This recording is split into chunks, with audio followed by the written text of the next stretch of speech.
ئاگادار بن عەزیێدانی دراوسی شتێکی ئاسان نییە، خراپەکردن لەگەڵ دراوسێ شتێکی وا ئاسان نییە. بزانین گوناهاکەی چەند قاتە. لە حەدیثێکی صحیح تەرغیب هاتۆ خۆشەویستی خوا فەرمێ صلی الله عليه وسلم ئەگەر ئینسان دەست زینا بکات لەگەڵ ئافرەتی ترە، تاوانەکەی سوکترە لەوەی لەگەڵ یەک دراوسەیەکە ئافرەتێکی دراوسی خۆیان زینا بکات. دراوسەکانی دەوروبەرت بۆی دڵخۆش مەبە، ئەی خیانەتکاری بەدڕەوشت، کاتێک کە دەڵی فڵان کەس پیاوەکەی چۆ بۆ دەوام، چۆ بۆ ئیش، چۆ بۆ سەفەر، با بچون بەلای خێزانەکەی دراوسێمان بخەون. وەڵاهی زیناکەت دەقات زیاترە، چونکە ئەفەرمێ ئەگەر دە زینا بکەی لەگەڵ ئافرەتی ترا کە چەنە تاوانێ گەورەیە، هێشتا بۆ قیامەتە سوکترە لەوەی کە لەگەڵ یەک ئافرەتێکا زینا بکەی، واتە زیناکەت دەقات و زیاتریشە.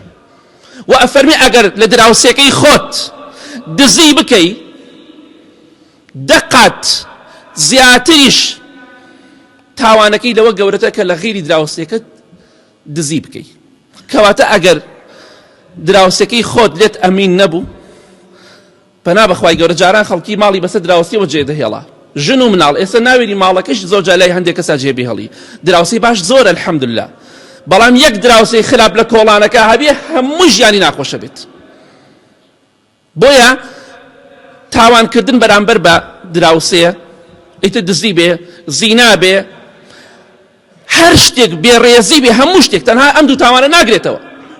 ئەمە پێغەمبەری خوا صلی الله عليه وسلم وەکو نمونەیەک هێناوێتەوە. ئەگینا تاوان لەگەڵ دراوسێ ئەنجامی بدەی، زوڵم و ستەمی لێ بکەی، بێڕێزی پێ بکەی، دەقات بەڵکو زیاتریش. کەواتە ئاگاداری خۆت بە، عەزیەتی دراوسێکەت مەدە. یعنی خەڵکی وایە ئەوەندە لە خۆی ڕانابینێ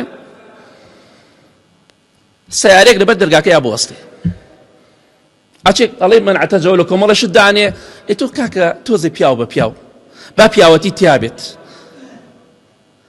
دراوسێکەی عەزیەت ئەدا تەقەتەقەکات بە نیوەی شەو، مام حاجیگیان تۆ سەعات 6 و 7 ساوی ڕاستەکەی، بەس حەقت چییە بەسەر خەڵک؟ کاکە بۆ خەڵکەوتوە، تۆ چییە بەسەر خەڵکەوە؟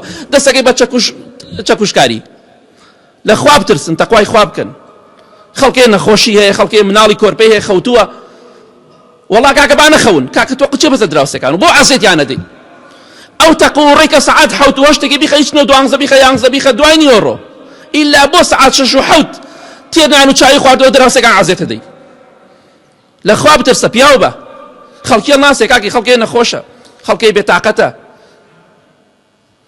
دراوسێ ئەگەر تاوانی بەرامبەر بکەی دەقات بەڵکو زیاتریشە، بۆ پێغەمبەری خوا صلی الله عليه وسلم باسی کردووە.